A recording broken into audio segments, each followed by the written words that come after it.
ሀብትና ንብረት ሞልቶት ሳለ በዙሪያው ባሉ ታማኝ በሚመስሉ ሰዎች ተከቦ አይኑ ያየ ጨለማ ውስጥ ለሚሰጥም ሰው እውነተኛ ዳኙ ማን ሊሆን ይችላል? በገዛ ሚስቱና በቅርብ ሐኪሙ የተደገሰለትን የሞት ወጥመድ የበጠሰው የትልቅ ሰው ጥበብ ሳይሆን የአንዲት ምስኪን የቤት ሰራተኛ ልጅ ድፍረት ነው ብትባሉ ታምናላችሁ?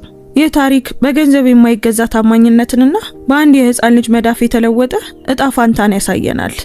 ለመሆኑ ያቺ ህፃን በባለ ሀብቱ ጌልቤርቶ ግንባር ላይ ምን አየች?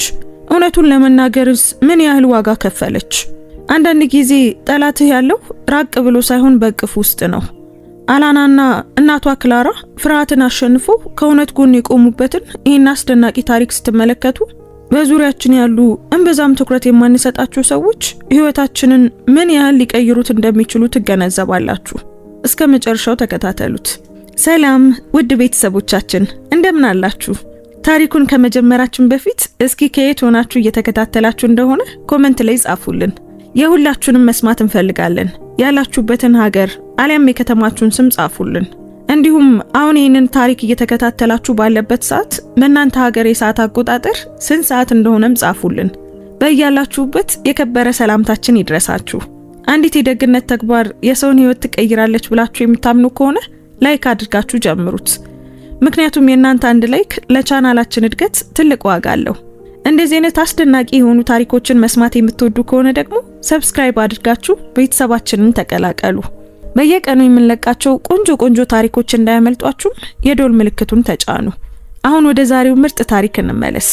ባለሀብቱ ያለምንም ማብራሪያ እይታውን ያጣል። የጽዳት ሰራተኛዋ ልጅ ሁሉንም ነገር የሚቀይረውን ነገር እስክትገልጽ ድረስ። ጌልቤርቶ በእንጨት ወንበር ላይ ተቀምጦ ሳለ አንዲት ትንሽ እጅ ግንባሩን ስትነካው ተሰማው። እናም አላና ከበስተጀርባ የነበረችው የጽዳት ሰራተኛዋ ክላራ እጆቿን በድንጋጤ ፊቷ ላይ እንድታስቀምጥ ያደረጓትን ቃላት በሹክሹክታ ተናገረች። ጌልቤርቶ ትንሽና ሙቅ እጅ በቆዳው ላይ ሲያርፍ ተሰማው። እናም በውስጡ የሆነ ነገር ተገላበጠ። ያቺ ልጅ ሌላ ማንም ሊያየው የማይችለውን ነገር ያየች ያለች ይመስል ነበር። እናም አላና እንደገና ለመናገር አፏን ስትከፍት ድምጿ ጠንካራና ቀጥተኛ ሆኖ ወጣ። እርሶ በበሽታ ምክንያት እየታወሩ አይደለም፣ አንድ ሰው ይሄንን በእርሶ ላይ እያደረገ ነው አለች አላና። እናም ቃላቱ በአትክልቱ ስፍራ ዝምታ ውስጥ እንደ ድንጋይ ወደቁ። ጌልቤርቶ ልቡ በደረት ውስጥ በኃይል ሲመታ ተሰማው። ያ ምንም ትርጉም አይሰጥም ነበር። ነገር ግን በተመሳሳይ ጊዜ ባለፉት 6 ወራት ውስጥ ሐኪሞቹ ፈጽሞ ሊረዱት ያልቻሉትን ሁሉ ያብራራ ነበር። ሁሉም ያልተሳኩ ምክክሮች፣ ምንም ተጨባጭ ነገር ሳያሳዩ የሚመለሱ ምርመራዎች፣ ያለ ምንም ግልጽ ምክንያት በከባድ ራስ ምታት የሚነቃባቸው ምሽቶች ሁሉ። ክላራ ካለችበት ቦታ አንድ እርምጃ ወደፊት ሄደች። ልጇን በሚያስደነግጥ ሹክሹክታ ለመጥራት ስትሞክር እጆቿ በግልጽ ይንቀጠቀጡ ነበር። አላና አሁኑኑ ወደዚህ ነይ፣ እሳቸውን በሰላም ታያቸው አለች ክላራ። ነገር ግን ድምጿ ምንም ያህል ጥንካሬ አልነበረውም። እየሆነ ካለው ነገር ውጤት የተነሳ የፈራች እናት ደካማ ልመና ብቻ ነበር። ህፃኗ እናቷን ሙሉ በሙሉ ችላ በማለት አይኖቿን በጌልቤርቶ ላይ አደረገች። እጇ አሁንም ግንባሩ ላይ አርፎ ነበር። ይህም ከምትናገረው ነገር ክብደት ጋር የሚቃረን ረጋ ያለ አያያዝ ነበር። እመቤት በምግብ ውስጥ የሆነ ነገር ስታስገባ ይቻለው ጌታዬ። በየቀኑ ጠዋት ቁርስ ሲበሉ በብርቱካን ጭማቂ ውስጥ ነጭ ዱቄት ታደርጋለች ስትል አላና ተናገረች። እና ከቃሏ የሚወጣው እያንዳንዱ ቃል ከቀደመው የበለጠ ከባድ ይመስል ነበር። ጌልቤርቶ ተቀምጦ ቢሆንም እግሮቹ ሲዝሉ ተሰማው። ያንን ማመን የማይቻል ነበር። ቢያትሪስ እሷ ለ12 ዓመታት ሚስቱ ነበረች። ከጎኑ ሆና ዘላለማዊ ፍቅር የምትሰጠው በመላው ዓለም ላይ በጣም የሚያምናት ሰው ናት። ሐኪሞች እይታው ያለ ምንም ምክንያት እየተባባሰ መሆኑን ሲነግሩት እሷ አብራው አልቅሳ ነበር። ልጄ የምትናገሪውን ነገር መጠንቀቅ ይኖርብሻል። እነዚህ በጣም ከባድ ክሶች ናቸው አለ ጌልቤርቶ። ድምፁ እየተንቀጠቀጠ ነበር። ነገር ግን ራሱን ለመቆጣጠር ሞከረ። ያንን ማመን አልፈለግም። ማመንም አይችልም።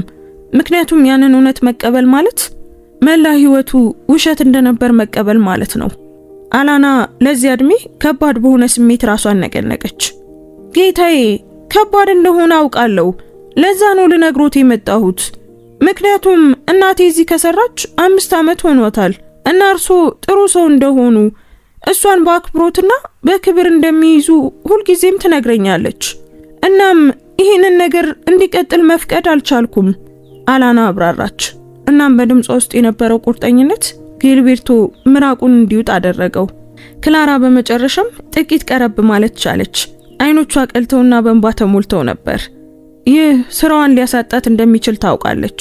ልጇን የምታሳድግበትን ብቸኛ የገቢ ምንጯን ሊያጠፋው ይችላል። ነገር ግን በተመሳሳይ ጊዜ ያንን ሸክም ብቻዋን መሸከም አልቻለችም። ጌታዬ ጊልቤርቶ፣ ስለ ልጄ ይቅርታ ጠይቃለሁ።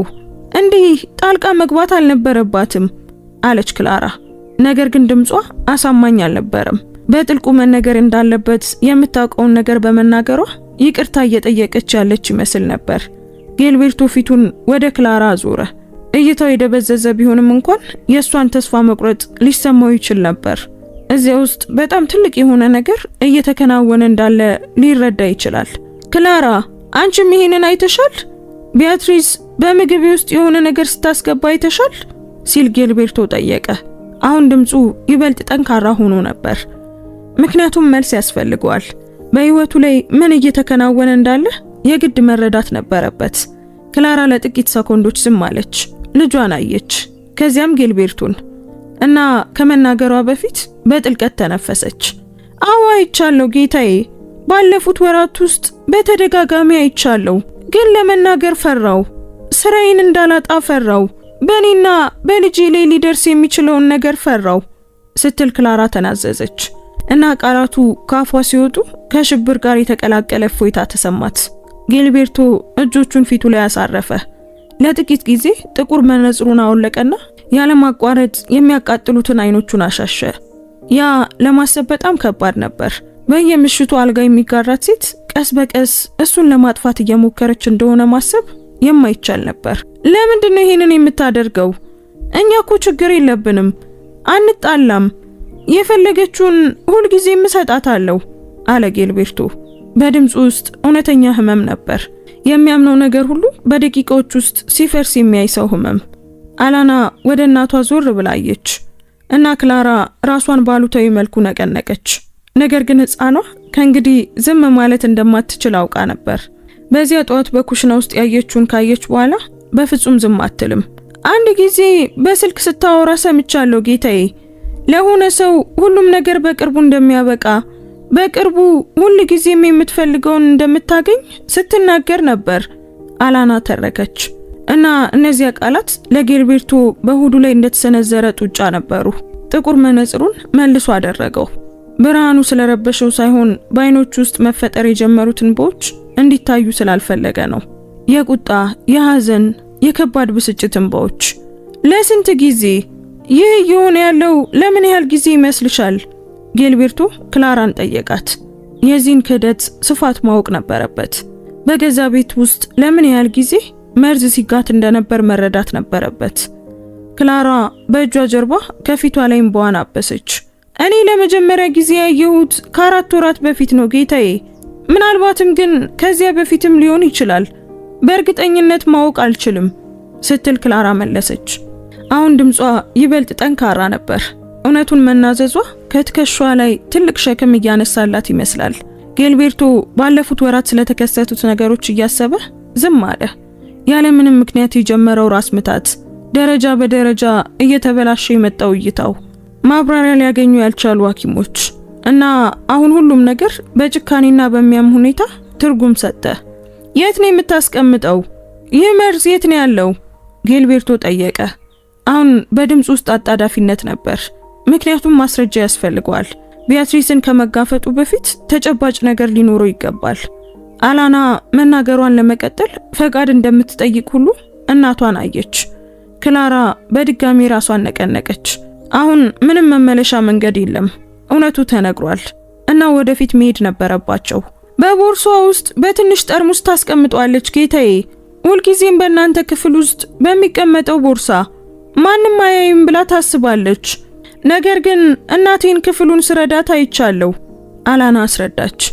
የሰጠችው እያንዳንዱ ዝርዝር ሁሉንም ነገር ይበልጥ እውነተኛ፣ ተጨባጭና አስፈሪ ያደረገው።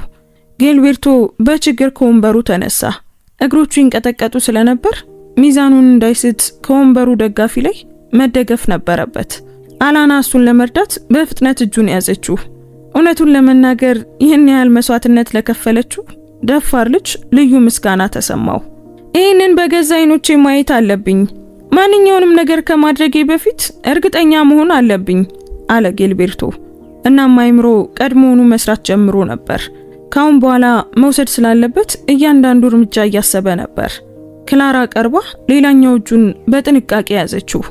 እመቤት ቢያትሪስ ለገበያ ከወጣች ትንሽ ቆይታለች ጌታዬ። ወደ ትልቁ ገበያ ስትሄድ ቢያንስ 2 ሰዓት ትቆያለች። ከፈለጉ ለማየት ጊዜ አሉት ስትል ክላራ አሳወቀች። በድምጿ ውስጥ ስጋት ነበር፣ ምክንያቱም አደገኛ መስመር እያቋረጡ እንደሆነ ታውቃለች። ጊልቤርቶ ራሱን ነቀነቀና በአንድ በኩል በክላራ እየተደገፈ በሌላ በኩል ደግሞ አላና እጁን ይዘው ወደ ቤት መራመድ ጀመረ። እነዚያ በደንብ የማያውቃቸው 2 ሰዎች በዚህ የቅዠት ወቅት ብቸኛ አጋሮቹ እየሆኑ ነበር። በቤቱ የኋለኛ በር ገቡ። ክላራ በየቀኑ በምትሰራበት ሰፊ ኩሽና ውስጥ አለፉ። እሱ ምንም ሳይጠረጥር የሚበላውን ምግብ በምታዘጋጅበት ቦታ ወደ 2ኛው ፎቅ የሚወስደውን ሰፊ ደረጃ ወጡ።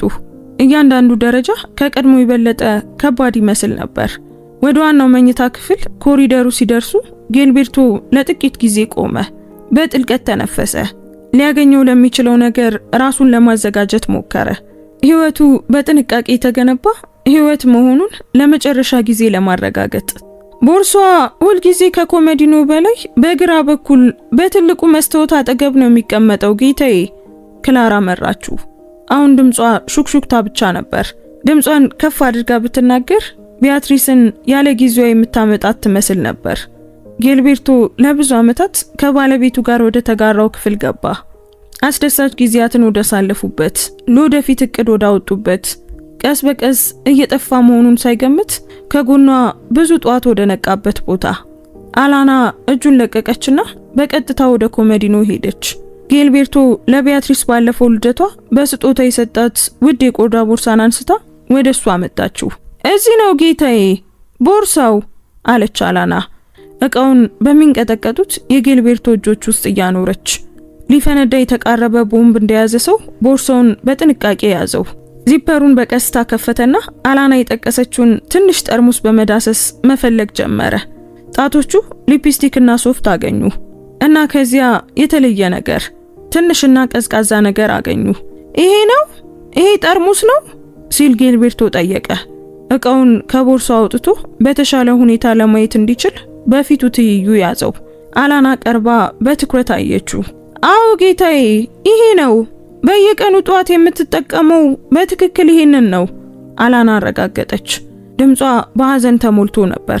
ጊልቤርቶ ጠርሙሱን በኃይል ያዘው።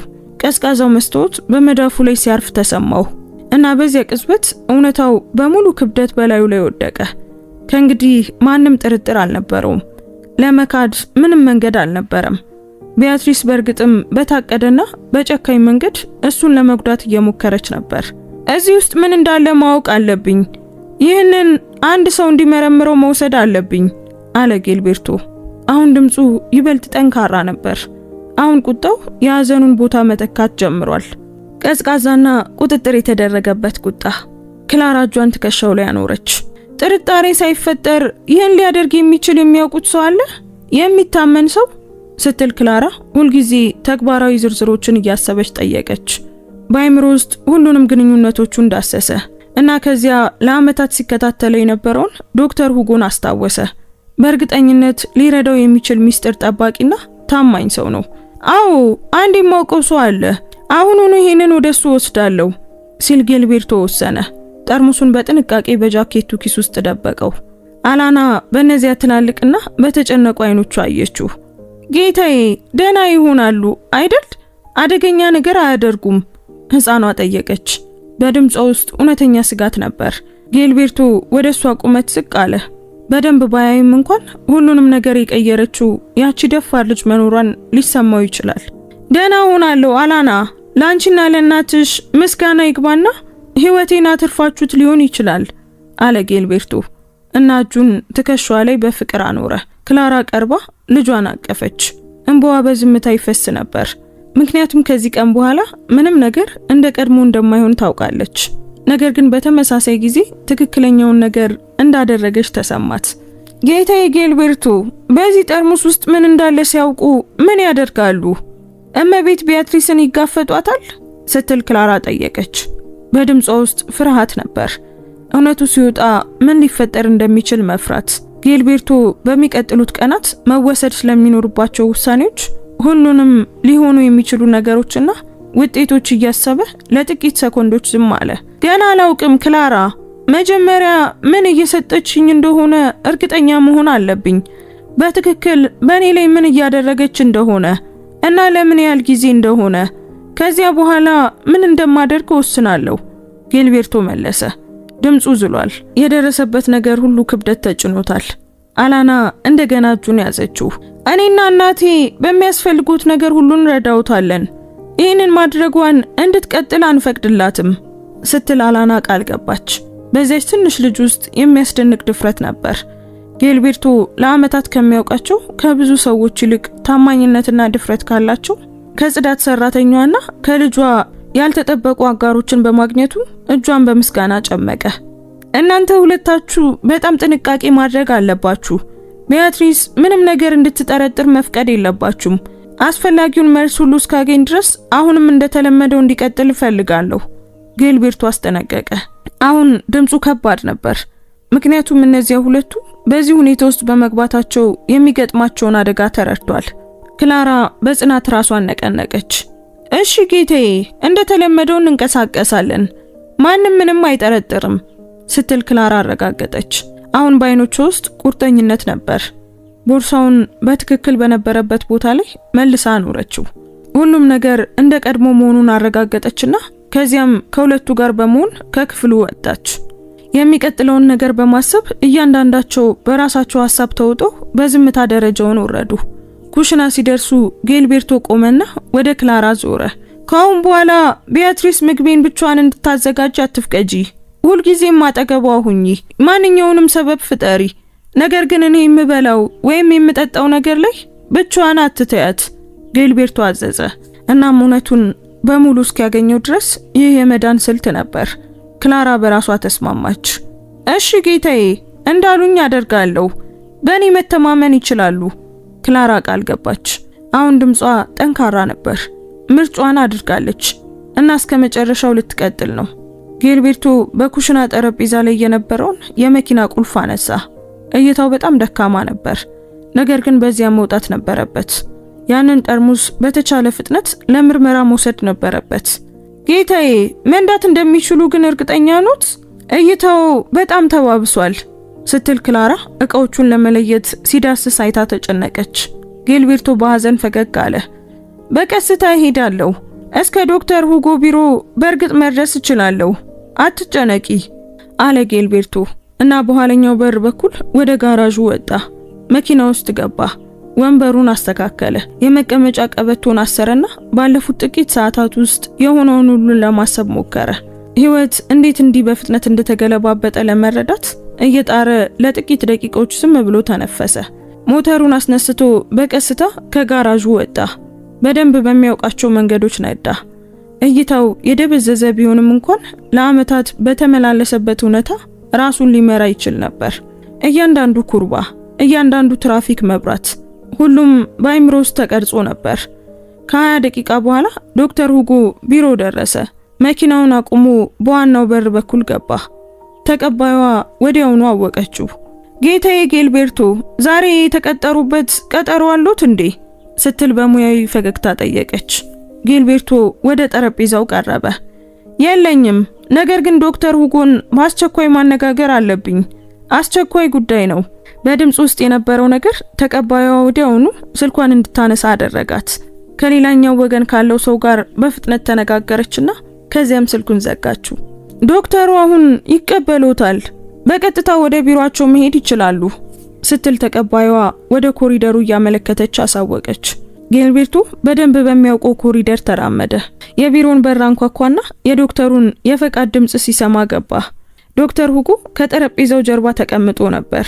ጌልቤርቶን አየውና ወዲያውኑ የሆነ በጣም የተሳሳተ ነገር እንዳለ ተረዳ። ጌልቤርቶ፣ ምን ተፈጠረ? ደህና ነህ? ሲል ዶክተሩ ጠየቀ። ተነስቶ ጌልቤርቶ እንዲቀመጥ ወንበሩን አሳየው። ጌልቤርቶ በከባድ ስሜት ተቀመጠ። ጠርሙሱን ከኪሱ አውጥቶ በመካከላቸው ጠረጴዛ ላይ አኖረው። ዶክተሩ እቃውን በጉጉትና ግራ በመጋባት አየው። ዶክተር፣ በዚህ ጠርሙስ ውስጥ ምን እንዳለ እንድትመረምርልኝ እፈልጋለሁ። ይህ ምን አይነት ንጥረ ነገር እንደሆነ እና በሰው አካል ላይ ምን ሊያስከትል እንደሚችል በትክክል ማወቅ አለብኝ ጌልቤርቶ ጠየቀ። ድምፁ በአጣዳፊነት ተሞልቶ ነበር። ዶክተር ሁጎ ጠርሙሱን አንስቶ በብርሃን በኩል መረመረው። በውስጡ ያለውን ግልጽ ነገር አየና ይሄንን ኬታ መጣኸው ጌልቤርቶ ሲል ጠየቀ። በድምፁ ውስጥ ስጋት ነበር። ጌልቤርቶ ከመመለሱ በፊት በጥቂቱ ተነፈሰ። አንድ ሰው ይሄንን ምግቤ ውስጥ ለወራት ሲያደርግ እንደነበር ደረስኩበት እና ለዓይነ ስውርነቴ መንስኤው ይኸው እንደሆነ እርግጠኛ ነኝ ሲል ጌልቤርቶ ገለጠ። ይህንን ለመጀመሪያ ጊዜ ለሌላ ሰው ጮክ ብሎ ሲናገረው እውነታው ይበልጥ ተጨባጭ ሆነ። ዶክተሩ ያንን አስደንጋጭ መረጃ ለማሰብ ለጥቂት ሰኮንዶች ዝም አለ። እሱ ከመጀመሪያው ጀምሮ የጌልቤርቶን ሁኔታ ሲከታተለው ነበር። ሁሉም ሊሆኑ የሚችሉ ምርመራዎችን አድርጎ ነበር እና ለዚያ ደረጃ በደረጃ ለሚመጣው የእይታ ማጣት መንስኤ አግኝቶ አያውቅም ነበር። ይህን ማን ሊያደርገው እንደሚችል ግምት አለ? ዶክተሩ ጠየቀ እና አሁን ድምፁ ዝቅ ያለ ነበር። ጌልቤርቶ መልሱን የፈራ ይመስላል። ለጥቂት ጊዜ አይኖቹን ጨፈነ። አለኝ፣ ነገር ግን ማንኛውንም ክስ ከመመስረቴ በፊት በዚህ ትንሽ ጠርሙስ ውስጥ ምን እንዳለ እርግጠኛ መሆን ፈልጋለሁ ጌልቤርቶ ተናገረ። ዝርዝር መረጃ ከመስጠት ተቆጠበ። ዶክተር ሁጎ ያለ ተጨባጭ ማስረጃ ለመወያየት ነገሩ በጣም ስስ መሆኑን በመረዳት ራሱን ነቀነቀ። ይህንን ዛሬውኑ መርዛማ ነገሮችን ወደ መመርመሪያ ላብራቶሪ ልከዋለሁ። ሙሉና አስቸኳይ ትንታኔ እንዲሰጡ አደርጋለሁ። ነገር ግን ውጤቱን ለማግኘት ጥቂት ቀናት ሊወስድ ይችላል ሲል ዶክተሩ ጠርሙሱንና ለናሙና የሚሆን ተስማሚ የፕላስቲክ ከረጢት ውስጥ እያኖረ አሳወቀ። ጌልቤርቶ ወንበሩ ላይ ወደፊት ዘንበል አለ። ዶክተር፣ በእርሶ ተሞክሮ ላይ በመመስረት ባለፉት ወራት ካዩአቸው ምልክቶች የተነስተው ምን ሊሆን ይችላል ብለው ያስባሉ ሲል ጠየቀ። ምንም እንኳን የመጨረሻ ባይሆንም የሆነ መልስ ፈልጎ ነበር። ዶክተር ሁጎ ተነፈሰ። መነጽሩን አደረገና ጌልቤርቶን በትኩረት አየው። በጊዜ ሂደት በትንሽ መጠን ሲሰጡ ደረጃ በደረጃ የእይታ ማጣት ሊያስከትሉ የሚችሉ በርካታ ንጥረ ነገሮች አሉ። አንዳንድ ከባድ ብረቶች፣ አንዳንድ የተለዩ መርዞች። ነገር ግን እውነቱን እነግርሃለሁ፣ አንድ ሰው በእርግጥ ይህንን በታቀደ መንገድ እያደረገ ከሆነ ያ ሰው ምን እያደረገ በትክክል ያውቃል ዶክተሩ አስረዳ። እናም የሱ ቃላት በጌልቤርቶ ጀርባ ላይ ቅዝቃዜ እንዲሰማው አደረጉ። ጌልቤርቶ ድካምና የሁሉም ነገር ሸክም እየተሰማው እጆቹን ፊቱ ላይ ያሳረፈ እና ፈውስ አለው የምናስበው ከሆነ አስቀድሞ የደረሰውን ጉዳት መመለስ ይቻላል ጌልቤርቶ ጠየቀ። እናም ያ በጣም የሚፈራው ጥያቄ ነበር። ዶክተሩ ቃላቱን በጥንቃቄ እየመረጠ ለጥቂት ጊዜ ዝም አለ። እንደ ንጥረ ነገሩና ለምን ያህል ጊዜ ለዚያ እንደተጋለጥክ ይወሰናል። በአንዳንድ ሁኔታዎች ሁኔታውን መመለስ ወይም ቢያንስ ማረጋጋት ይቻላል። ነገር ግን በሌሎች ሁኔታዎች ጉዳቱ ዘላቂ ሊሆን ይችላል ሲል ዶክተሩ በታማኝነት መለሰ። ጌልቤርቶ ጉሮሮ ላይ እብጠት ተሰማው። እይታውን ዳግመኛ ሙሉ በሙሉ ላለማግኘት የመቻሉ ዕድል የሚያስደነግጥ ነበር። ነገር ግን በተመሳሳይ ጊዜ መጀመሪያ እውነቱን በማግኘት ላይ ማተኮር እንዳለበት ያውቅ ነበር። የላብራቶሪ ውጤቱ ምን ያህል ጊዜ ይፈጃል ጌልቤርቶ ጠየቀ። ወደ ተግባራዊ ጉዳይ በመመለስ ዶክተሩ ሰዓቱን አየ። አሁኑኑ ወደ ላብራቶሪው ደውዬ ቅድሚያ እንዲሰጠው አደርጋለሁ። እድለኞች ከሆንን በ48 ሰዓታት ውስጥ የመጀመሪያ ደረጃ መልስ እናገኛለን አለ ዶክተሩ። እናም ቀድሞውኑ ስልኩን እያነሳ ነበር። ጌልቤርቶ ከወንበሩ ተነሳ። አመሰግናለሁ ዶክተር፣ ይህ ለኔ ምን ያህል ትልቅ ትርጉም እንዳለው አታውቅም ጌልቤርቶ አመሰገነ። እናም ድምፁ ተዘግቶ ነበር። ዶክተር ሁጎም ተነስቶ እጁን ትከሻው ላይ አኖረ። ጌልቤርቶ፣ አሁን ደህና ነህ? ይህንን እያደረገ ያለው ሰው እንደደረስክበት ያውቃል ዶክተሩ ጠየቀ። እናም በቃላት ውስጥ እውነተኛ ስጋት ነበር። ጌልቤርቶ ራሱን ነቀነቀ። አያውቅም እና ሁሉንም ማስረጃዎች እስካገኝ ድረስ በትክክል ምን ማድረግ እንዳለብኝ እስካውቅ ድረስ እንደዚሁ ዝም ብሎ ይቀጥላል ጌልቤርቶ መለሰ። እናም ብልህ መሆን እንዳለበት ያውቅ ነበር። ሐኪሙ ትከሻውን ይበልጥ አጥብቆ ያዘው። በጣም ተጠንቀቅ ጌልቤርቶ፣ አንድ ሰው ይህንን ባንተ ላይ ለማድረግ ፍቃደኛ ከሆነና መታወቁን ሲረዳ እስከምን ድረስ ሊሄድ እንደሚችል አናውቅም ዶክተሩ አስጠነቀቀ። እናም እነዚያ ቃላት በጊልቤርቶ አይምሮ ውስጥ ያስተጋቡ ነበር። ከቢሮው ወጣ። ወደ መኪናው ተመለሰና በጥቁር መነጽሩ ውስጥ ወደ ባዶነት እያየ ለጥቂት ደቂቃዎች እዚያው ተቀመጠ። ስለ ሁሉም ነገር ባለፉት ጥቂት ዓመታት ስለነበሩት እያንዳንዱ ዝርዝር ነገሮች እያሰበ ነበር። ያመለጡትን ምልክቶች ለማግኘት እየሞከረ ቢያትሪስ በትክክል መቼ ያንን ማቀድ እንደጀመረች ለመረዳት እየጣረ ሞተሩን እንደገና አስነስቶ ወደ ቤቱ መንዳት ጀመረ። ነገር ግን በዚህ ጊዜ እያንዳንዱ እንቅስቃሴ ይበልጥ ጥንቃቄ የተሞላበት ነበር። እያንዳንዱ ውሳኔ 2 ጊዜ ይታሰብ ነበር። ምክንያቱም አሁን እውነተኛ አደጋ ላይ እንዳለ እሱን ለማጥፋት ከሚፈልግ ሰው ጋር እየኖረ እንደሆነ ያውቃል። ቤት ደርሶ በዋናው በር ሲገባ ከኩሽና የሚመጡ ድምጾችን ሰማ። የቢያትሪስ ድምጽ ስለ ራት ከክላራ ጋር ስታወራ አወቀች። ስሜቱን መቆጣጠርና የደረሰበትን ነገር እንዳያሳይ ትልቅ ጥረት ማድረግ ነበረበት።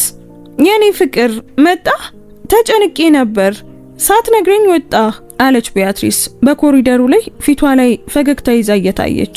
ያ ለብዙ ዓመታት ይወደው የነበረው ፈገግታ አሁን ግን አስከፊ ጭንብል ይመስል ነበር። ጊልቤርቶ በግድ ፈገግታ መለሰ። የሥራ ጉዳዮችን ለመጨረስ መውጣት አስፈለገኝ፣ ላስቸግርሽ አልፈለኩም። ጊልቤርቶ ዋሸ። እናም እያንዳንዱ ቃል ከነፍሱ ላይ አንድ ቁራጭ የሚቀንስ ይመስል ነበር። ቢያትሪስ ቀረብ ብላ እጁን በውሸት ፍቅር ነካችው። ደህና ነው ውዴ፣ የደከመ ትመስላለህ። ጭማቂ እንዳዘጋጅልህ ትፈልጋለህ እንዴ? አሁን ትኩስ የብርቱካን ጭማቂ ሰርቻለሁ ስትል ቢያትሪስ አቀረበችለት። እናም እነዚያ ቃላት የጊልቤርቶን ሆድ እንዲገላበጥ አደረጉት። እጁን በኃይል እንዳይገፋው ሙሉ የፍላጎት ጥንካሬዋን መጠቀም ነበረበት። አያስፈልግም የኔ ፍቅር፣ አሁን ምንም ነገር የመጠጣት ፍላጎት የለኝም። ከላይ ወጥቼ ትንሽ ረፍት ባደርግ ይሻላል መሰለኝ አለ ጊልቤርቶ።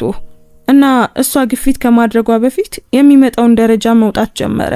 ቢያትሪስ በደረጃው ስር ቆማ ሲወጣ ትመለከተው ነበር። እናም ለጥቂት ጊዜ ጊልቤርቶ ከጀርባው ላይ የእሷን እይታ ክብደት ተሰማው። የሆነ ነገር እንደሚያውቅ የሚያሳይ ምልክት በመፈለግ እያንዳንዱን እንቅስቃሴ እያጠናች ያለች መሰለው። ክፍል ውስጥ ገብቶ በሩን ቆለፈው። አልጋው ላይ ተቀመጠና ጥቁር መነጽሩን አውለቀ። በዚህ ሁሉ ሁከት ውስጥ ጤንነቱን ለመጠበቅ እየሞከረ የሚቀጥሉት እርምጃዎቹን በግልጽ ለማቀድ እየሞከረ ነበር። ሞባይሉን አውጥቶ ለክላራ መልእክት ላከላት። ምክንያቱም አሁን በዚያ ዝምተኛ ጦርነት ውስጥ እነሱ አጋሮች ነበሩ። አሁን ምንም ጥርጣሬ ሳይፈጥሩ እውነቱን ሁሉ ለማግኘት አብረው መስራት ነበረባቸው። መልሱ ከጥቂት ደቂቃዎች በኋላ መጣ። እንዲህ የሚል ብቻ ነበር፣ እዚህ ነኝ ጌታዬ፣ እናሳካዋለን። እናም እነዚህ ቀላል ቃላት በዚህ ሁሉ ተስፋ መቁረጥ ውስጥ ለጊልቤርቶ ትንሽ መጽናኛን አመጡለት። አልጋ ላይ ተኝቶ በጭንቅ የሚያየውን ጣራ እያየ እና ባለፉት ወራት ለመጀመሪያ ጊዜ እንዲያለቅስ ፈቀደ። ስላጣው ህይወት፣ ስለተሰበረው እምነትና ስለሚጠብቀው እርግጠኛ ያልሆነ የወደፊት ሁኔታ አለቀሰ። ነገር ግን በቁጣም አለቀሰ። በውስጡ እያደገ ላለውና በቅርቡ መግለጫ መንገድ ለሚፈልገው ቁጣው። በታችኛው ክፍል ኩሽና ውስጥ ቢያትሪስ በፊቷ ላይ ፈገግታ ይዛ እራቱን ታዘጋጅ ነበር። በጥንቃቄ የገነባችው የካርታ ቤት ሊፈርስ መሆኑን አልገመተችም። ሁሉንም ነገር ያዩና አሁን ከጊልቤርቶ ጎን የቆሙ 2 ምስክሮች መኖራቸውን አላወቀችም። ክላራ አትክልቶቹን በዝምታ ትከት ነበር። የቢያትሪስን እያንዳንዱን እንቅስቃሴ በአዲስ ውጥረት ትከታተላለች። ቀደም ሲል ሳታስተውላቸው ያለፉትን ነገሮች እያየች የተወሰኑ ግብአቶችን እንዴት እንደምትለይና ማንም እያየኝ አይደለም ብላ ስታስብ የተወሰኑ ነገሮችን እንዴት በተለየ መንገድ እንደምታዘጋጅ እያስተዋለች ነበር። አላና የቤት ስራ አለኝ በሚል ሰበብ ቀደም ብላ ሄዳ ነበር። ነገር ግን ከመውጣቷ በፊት እናቷን አጥብቃ አቅፋ እማዬ ትክክለኛውን ነገር አደረግን አይደል? እሳቸውን ረዳናቸው ብላ በሹክሹክታ ተናገረች። እናም ክላራ እንባዋን እየተቆጣጠረች በራሷ ነቀነቀች። ሌሊቱ በውጭ ሲታይ መደበኛ በሚመስለው ነገር ግን በውስጡ አስከፊ ሚስጥሮችን በያዘው በዚያ ቤት ላይ ወደቀ። እናም እዚያ ያለ እያንዳንዱ ሰው አሁን በጀመረው በዚህ አደገኛ ጨዋታ ውስጥ የሚቀጥሉትን እንቅስቃሴዎቹን እያቀደ መደበኛ በመምሰል ሚናውን እየተጫወተ ነበር። ጊልቤርቶ እራት ጥቂት ብቻ በላ። የምግብ ፍላጎት እንደሌለው አማካኘ እና ቢያትሪስ እያንዳንዱ ምግብ አሁን በተረዳው የታቀደ ጥንቃቄ ስታዘጋጅ ተመለከታት። ሁልጊዜም እሷ ከምግቡ አጠገብ ትሆን ነበር። ሁልጊዜም ለማቅረብ ትገፋፋ ነበር። ሁልጊዜም አይኖቿ ጋር የማይደርስ ያ ፈገግታ ይታይባት ነበር። ከእራት በኋላ እንደገና ወጣ። መስራት አለብኝ በሚል ሰበብ ቢሮ ውስጥ ተቆለፈ እና እዚያው በጨለማ ተቀምጦ እየጠበቀ እያቀደ እያንዳንዱን ቀጣይ እንቅስቃሴ ትንሹ ስህተት ሁሉንም ነገር ሊያስከፍል እንደሚችል በሚያውቀው ትክክለኛነት እያሰበበት ቆየ። ከዚያም ስልኩ ጠራ። ከዶክተር ሁጎ የተላከ መልእክት ነበር። ናሙናው ላብራቶሪ መድረሱንና በምርመራው ላይ ከፍተኛ አጣዳፊነት እንዲደረግ መጠየቁን የሚገልጽ ነበር። እናም ያ መልእክት ለጌልቤርቶ ትንሽ ተስፋ መጣለት። በቅርቡ ተጨባጭ ማስረጃ እንደሚያገኝ፣ በቅርቡ እርምጃ መውሰድ እንደሚችል ተስፋ አደረገ። ከቢሮ መስኮት በታች ያለውን የአትክልት ስፍራ አየ። ከሰዓታት በፊት አንዲት ደፋር ልጅ ግንባሩን በመንካትና እውነቱን በመናገር ሁሉንም ነገር የቀየረችበትን ያንኑ አትክልት ስፍራ እና ምንም እንኳን በደንብ ለማያውቃቸው ነገር ግን ስለሱ ሲሉ ራሳቸውን ለአደጋ ላጋለጡት ለአላናና ለክላራ ምስጋና ተሰማው። ኩሽና ውስጥ ክላራ እቃ ማጠቧን ጨረሰች። እጆቿ ትንሽ ይንቀጠቀጡ ነበር፣ ምክንያቱም ከዚያ ቅጽበት ጀምሮ ሁሉም ነገር የተለየ እንደሚሆን በዚያ ጦርነት ውስጥ አንድ ወገንን እንደመረጠችና ከእንግዲህ መመለሻ እንደሌለ ስለምታውቅ ነበር። ቢያትሪስ በኩሽና በኩል አለፈች። ለክላራ በዚያ የውሸት ፈገግታ ደህና ደሪ ካለች በኋላ ወደ መኝታ ክፍሏ ወጣች። ሰራተኛዋ አሁን ሁሉንም ነገር እንደምታውቅ ሳትገምት ለወራት ልትጎዳው እየሞከረች ያለው ሰው በመጨረሻም እውነቱን ማግኘቱን ሳታስብ ጌልቤርቶ በኮሪደሩ ላይ የቢያትሪስን የእግር ኮቴ ሰማ። ወደ ክፍል ስትገባ ሰማት። እሱን ስትጠራው ሰማና አሁንም እየሰራ መሆኑንና ያለሱ መተኛት እንደምትችል መለሰላት። እናም ያ ሁሉንም መልሶች እስካላገኘ ድረስ ወደ እሷ ላለመቅረብ ከሚያደርጋቸው ከብዙዎቹ ምሽቶች የመጀመሪያው ይሆናል። ሰዓታቱ በቀስታ አለፉ። ቤቱ ዝምታ ሰፈነበት። ሁሉም በየክፍላቸው፣ ሁሉም በዚያ ቀን ስለሆነው ነገር እያሰቡ፣ ሁሉም ስለሚቀጥለው ነገር እያቀዱ። እናም ሰዓቱ እኩለ ሌሊት ሲሆን ጌልቤርቶ በመጨረሻ ማሰቡን ለመቀጠል በጣም ስለደከመው በቢሮ ሶፋ ላይ ጋደም አለ። አይኖቹን ጨፍኖ ለመተኛት ሞከረ። ነገር ግን የዚያ ቀን ምስሎች በአይምሮ ውስጥ መመላለሳቸውን አላቆሙም። የአላና እጅ ግንባሩ ላይ፣ ቃላቷ ደግሞ በጆሮ ውስጥ ሲያስተጋቡ፣ ያ ቀዝቃዛ ጠርሙስ በእጅ ውስጥ፣ የክላራ በጥፋተኝነትና በድፍረት የተሞላ እይታ፣ ሁሉም ነገር እንዲያርፍ በማይፈቅዱ የስሜት ውጥረቶች ውስጥ ተቀላቀለበት። በሌሊቱ አጋማሽ ላይ በመጨረሻ በጨለማ ቦታ ተዘግቶበት ለመጮህ እየሞከረ ነገር ግን ምንም ድምጽ ማውጣት በማይችልበት የቅዠት ህልሞች በተሞላ እረፍት በሌለው እንቅልፍ ውስጥ ወደቀ። እናም ከጥቂት ሰዓታት በኋላ የመጀመሪያው የፀሐይ ብርሃን በመስኮት ሲገባ ነቃ። ያ ገና ጅምር እንደሆነ፣ የሚቀጥሉት ቀናት ይበልጥ ከባድ እንደሚሆኑ አወቀ። በተቻለ መጠን በተለመደው መንገድ ለመንቀሳቀስ እየሞከረ ቁርስ ለመብላት ወረደ። ቢያትሪስ ቀድሞውኑ ኩሽና ውስጥ ሁሉንም ነገር ታዘጋጅ ነበር እና ክላራም ቢያትሪስን ከጌልቤርቶ ምግብ ጋር ብቻዋን ላለመተው የገባችውን ቃል ለመጠበቅ እያንዳንዱን እንቅስቃሴ በጭልፊት አይን እየተከታተለች እዚያ ነበረች። እንደምን አደርክ የኔ ፍቅር፣ የምትወደውን ቁርስ አዘጋጅቻለሁ እና ትኩስ የብርቱካን ጭማቂም ሰርቻለሁ አለች ቢያትሪስ። እናም ድምጿ እንደ ማር ጣፈጠ ነበር። ጌልቤርቶ ጠረጴዛው ላይ ተቀመጠ። ልቡ በኃይል ይመታ ነበር፣ ነገር ግን ስሜቱን ደብቆ ቆየ። አመሰግናለሁ፣ ነገር ግን ጥቂት ፍራፍሬዎችን ብቻ ብበላ ይሻለኛል። ብዙም የመብላት ፍላጎት የለኝም።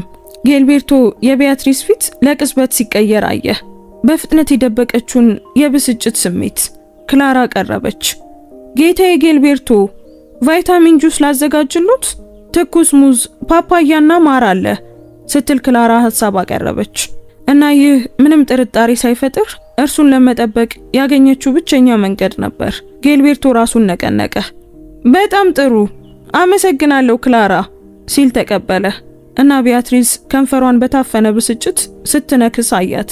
ክላራ ቫይታሚኑን ሁሉንም ነገር በቁጥጥሯ ስርና በአይኗ ስር አድርጋ ስታዘጋጅ ጌልቤርቶ በጥቁሩ መነጽሩ ጋዜጣ የሚያነብ መሰለ። ነገር ግን በእውነቱ ቢያትሪስን እየተመለከተ እያንዳንዱን እንቅስቃሴዋን፣ እያንዳንዱን ስሜቷን እያጠና ለረጅም ጊዜ ህይወቱን የተጋራችው ያቺ ሴት በእውነት ማን እንደነበረች ለመረዳት እየሞከረ ነበር። በኪሱ ውስጥ ስልኩ ጠራ። ከዶክተር ሁጎ የተላከ መልእክት ነበር። እስከ ቀኑ መጨረሻ የመጀመሪያ ደረጃ ውጤቶች እንደሚመጡ የሚገልጽ። እናም ያ ዜና የጌልቤርቶን ልብ በፍጥነት እንዲመታ አደረገው። ምክንያቱም በቅርቡ ቢያትሪስ በሱ ላይ ምን እየተጠቀመች እንደሆነ በትክክል ያውቃል። በቅርቡ ስላደረገችው ነገር ተጨባጭ ማስረጃ ይኖረዋል። ቢያትሪስ የቡና ሲኒዋን ይዛ ከጎኑ ተቀመጠች። አፍቃሪ በሚመስል ነገር ግን አሁን የመጸየፍ ስሜት ብቻ በሚፈጥር ሁኔታ እጁን በእጇ ላይ አኖረች። የኔ ፍቅር ምን ሆነሃል? የተለየ ትመስላለህ። ማወቅ ያለብኝ ነገር ተከስቷል እንዴ? ስትል ጠየቀችው። እናም በድምጿ ውስጥ ጌልቤርቶ ወዲያውኑ የተረዳው ስውር ጥርጣሬ ነበር። በግድ ፈገግ አለና እያንዳንዱ የሰውነቱ ክፍል እንዲርቅ ቢጮህበትም እጇን መልሶ ጨመቃት። ደክሞኝ ነው፣ በዚህ የእይታ ጉዳይ ተጨንቄያለሁ፣ ያ ብቻ ነው ሲል ጌልቤርቶ ዋሸ። እናም ያ ውሸት ከጠበቀው በላይ በቀላሉ ወጣ። ቢያትሪስ ሐሳቡን ለማንበብ እንደምትሞክር ለጥቂት ሰኮንድ ፊቱን አጠናችው። ከዚያም መልሳ ፈገግ አለች። ሁሉም ደህና ይሆናል የኔ ፍቅር፣ በቅርቡ ለዚህ ምክንያት የሆነውን እናገኛለን እና ይሻልሃል፣ እርግጠኛ ነኝ አለች ቢያትሪስ። እናም እነዚያ ቃላት ጌልቤርቶ ሰምቶት እንደማያውቀው ጨካኝ ስላቅ ሆነው ተሰሙት። ክላራ ቫይታሚኑን አምጥታ በጌልቤርቶ ፊት አኖረች። እናም ቢያትሪስ በማታይበት ጊዜ ሁሉም ነገር በቁጥጥር ስር መሆኑን በዛ ቫይታሚን ውስጥ የገባው እያንዳንዱን ግብዓት እንደተከታተለች የሚጠቁም ትንሽ የራስ ንቅናቄ ያሳየችው። ጌልቤርቶ መርዝ እየተጋተ እንዳልሆነ ሙሉ በሙሉ በመተማመን ባለፉት ቀናት ውስጥ ለመጀመሪያ ጊዜ ቫይታሚኑን በቀስታ ጠጣ። ቀኑ በሚያሰቃይ ዝግታ አለፈ። እያንዳንዱ ሰዓት ለዘላለም የሚቆይ ይመስል ነበር። ጌልቤርቶ የላብራቶሪ ውጤቱን እየጠበቀ ሳለ በቢሮ ውስጥ እንደሚሰራ መሰለ። በስብሰባዎችና በኮንትራቶች እንደተጠመደ አስመሰለ። በእውነቱ ግን አይምሮ ሙሉ በሙሉ በአንድ ነገር ላይ ብቻ አተኩሯል። ከሰዓት በኋላ በ11 ሰዓት ላይ በመጨረሻም ስልኩ ጠራ። ዶክተር ሁጎ ነበር። እናም ጌልቤርቶ ከመናገሩ በፊት የቢሮን በር በመቆለፍ በፍጥነት መለሰ። ዶክተር ውጤቱ መጣ ሲል ጌልቤርቶ ጠየቀ። ድምፁ በጉጉት ተሞልቶ ነበር። ከስልኩ በሌላኛው ወገን ዶክተር ሁጎ ከመናገሩ በፊት በጥልቀት ተነፈሰ። ጌልቤርቶ አሁኑኑ ወደዚህ እንድትመጣ ፈልጋለሁ። ውጤቶቹ መጥተዋል እና ያገኘነው ነገር ካሰብነው በላይ በጣም የከፋ ነው። ይህንን በአካል መስማት አለብህ እና ምን ማድረግ እንዳለብን በፍጥነት መወሰን አለብህ፣ ምክንያቱም ህይወትህ እውነተኛ አደጋ ላይ ሊሆን ይችላል። ጌልቤርቶ እጆቹ እየተንቀጠቀጡ ስልኩን ዘጋው። የዶክተር ሁጎ ቃላት አሁንም በአይምሮ ውስጥ እንደሚያደነቁር ደውል ያስተጋቡ ነበር። የመኪናውን ቁልፍ አንስቶ መረጋጋትን ለመጠበቅ እየሞከረ ደረጃውን ወረደ። ቢያትሪስ ሳሎን ውስጥ መጽሔት እያነበበች ነበር። ሲያልፍ አይታ ቀና አለች። በዚህ ሰዓት የት ነው የምትሄደው የኔ ፍቅር ስትል ጠየቀች። እናም በድምጿ ውስጥ ከጉጉት በላይ የሆነ ነገር ነበር። ጌልቤርቶ የሚሰማውን እንዳያሳይ እያንዳንዱን የፊቱን ጡንቻ እየተቆጣጠረ ለጥቂት ሰኮንድ ቆመ። ወደ ቢሮ መመለስ አለብኝ።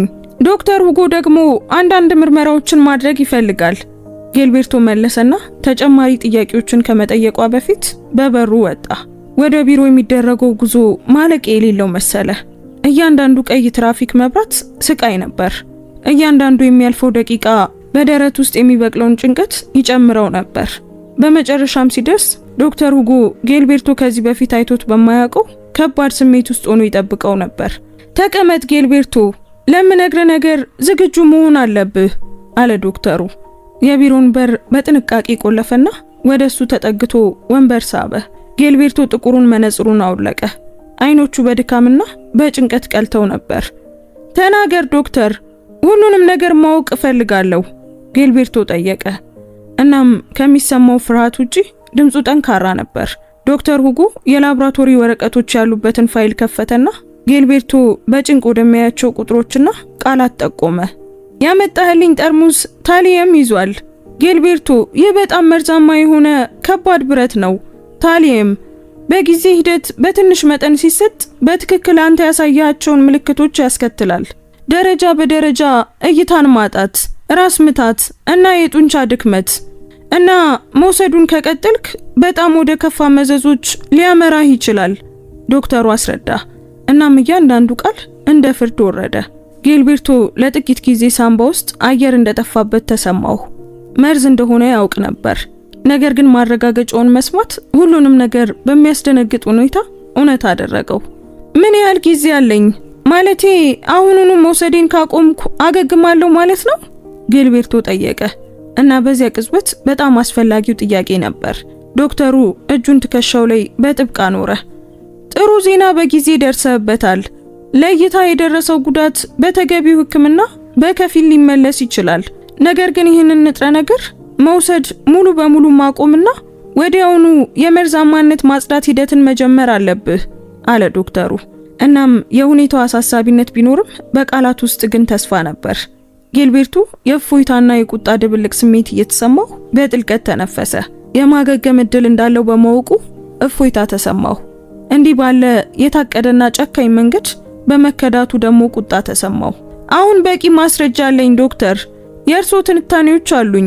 ቢያትሪስ ይህንን በምግቤ ውስጥ ስታስገባ ያዩ ምስክሮችም አሉኝ። በዚህ ወደ ፖሊስ መሄድ እችላለሁ?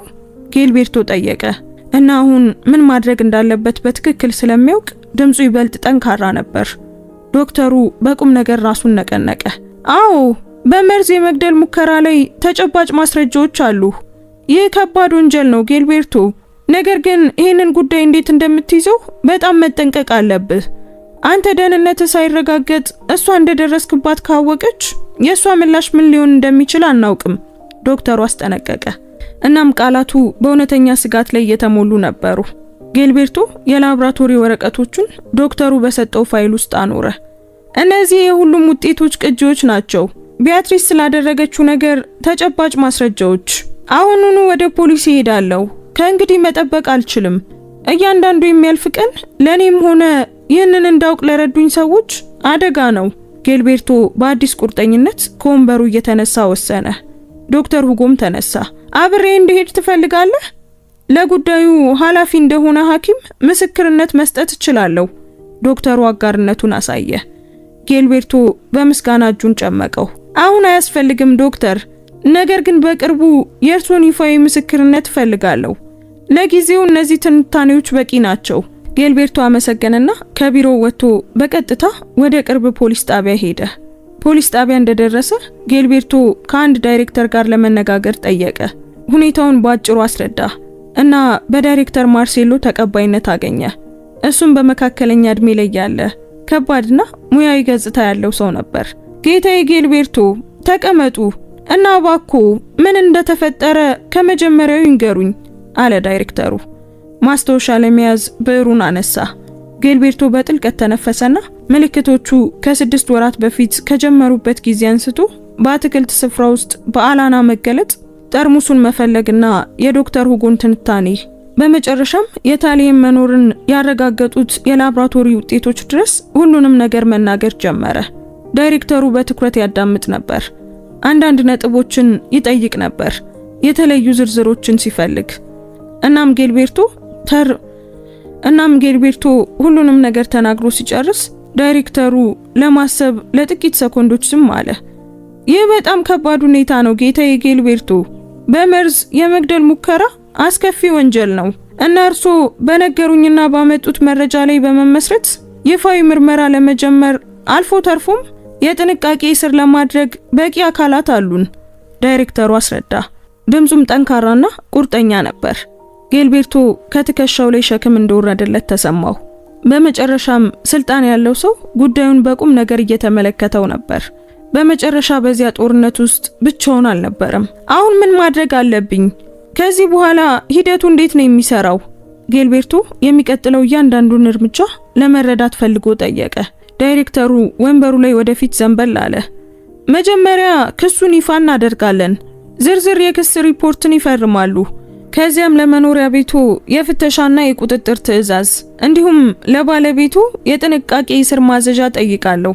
የጠቀሷቸው ምስክሮች የጽዳት ሰራተኛዋን ክላራንና ልጇን አላናን ቃልም መቀበል ያስፈልገናል ሲል ዳይሬክተሩ ቅጾችን እያነሳና አስፈላጊውን ሰነድ እያዘጋጀ ዘረዘረ። ጊልቤርቶ ቀጣዮቹን 2 ሰዓታት በፖሊስ ጣቢያ አሳለፈ። እያንዳንዱ ዝርዝር ነገር ለይፋዊ መዝገብ እንደገና እየተረከ ሰነዶችን እየፈረመና ስለ ቢያትሪስ፣ ስለ ቤቱ የዕለት ተዕለት እንቅስቃሴና ለምርመራው ሊረዱ ስለሚችሉ ነገሮች ሁሉ መረጃ እየሰጠ ነበር። በመጨረሻም ሲጨርሱ ዳይሬክተሩ ተነስቶ እጁን ጨመቀው። ጌታዬ ጊልቤርቶ፣ ዛሬ ወደ ቤት እንዳይመለሱ ጠይቃለሁ። ለነገ ጧት ዘመቻውን ስናደራጅ እርሶ ደህንነቱ በተጠበቀ ቦታ መሆኑ በጣም አስፈላጊ ነው። ለዚህ አይነት ወንጀል ሰለባዎች የደህንነት ፕሮቶኮል አለን። ዳይሬክተሩ መራው። እናም ያ ጊልቤርቶ ህይወቱ ሙሉ በሙሉ እንደተለወጠ ሁልጊዜ ቤቱ ወደ ነበረው ስፍራ በቀላሉ መመለስ እንደማይችል እንዲረዳ አደረገው። ጊልቤርቶ በአቅራቢያው ወደሚገኝ ሆቴል ደውሎ ክፍል ያዘ።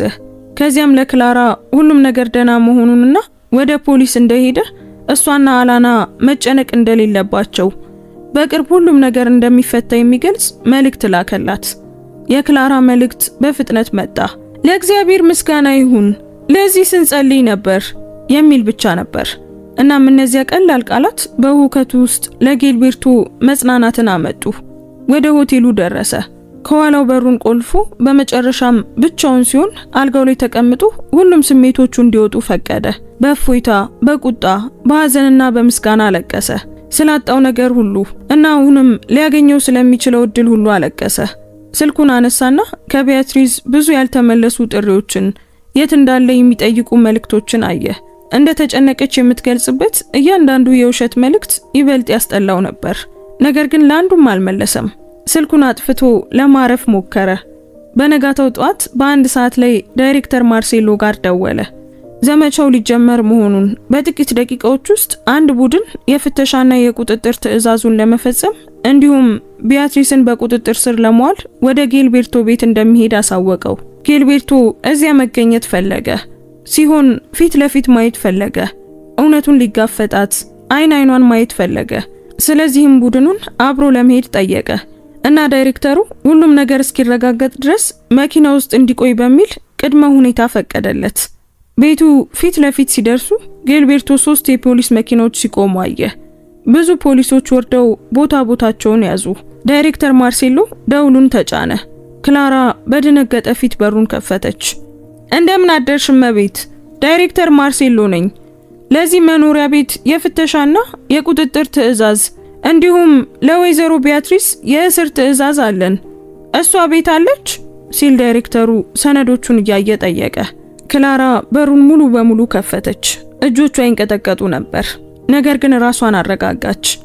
አዎ ዳይሬክተር፣ እሷ ሳሎን ውስጥ ቁርስ እየበላች ነው ስትል ክላራ አሳወቀች እና ቡድኑ እንዲገባ ወደ ጎን ራቅ አለች። ጊልቤርቶ ሁሉንም ከመኪናው አየ። ፖሊሶቹ ሲገቡ አየ። ከጥቂት ጊዜ በኋላ ቢያትሪስ በካቴና ታስራ ይዘዋት ሲወጡ አየ። እሷም ይህ ስህተት እንደሆነ፣ አለመግባባት እንደሆነና እሷ ምንም ስህተት እንዳልሰራች ትጮህ ነበር። ነገር ግን አይኖቿ መኪና ውስጥ ካለው ከጊልቤርቶ ጋር ሲገጣጠሙ መጮኋን አቆመችና ገረጣች። ምክንያቱም በዚያ ቅጽበት እንደተደረሰባት ተረዳች። ዳይሬክተሩ ወደ ጊልቤርቶ መኪና ቀረበ። የገለጽከው ጠርሙስ አይነት በትክክል ብዙ ቦታዎች አግኝተናል። በቦርሷ ውስጥ ሌሎች ጠርሙሶችን በመኝታ ክፍሉ ቁም ሳጥን ውስጥ በሚስጥር ተደብቆ አግኝተናል።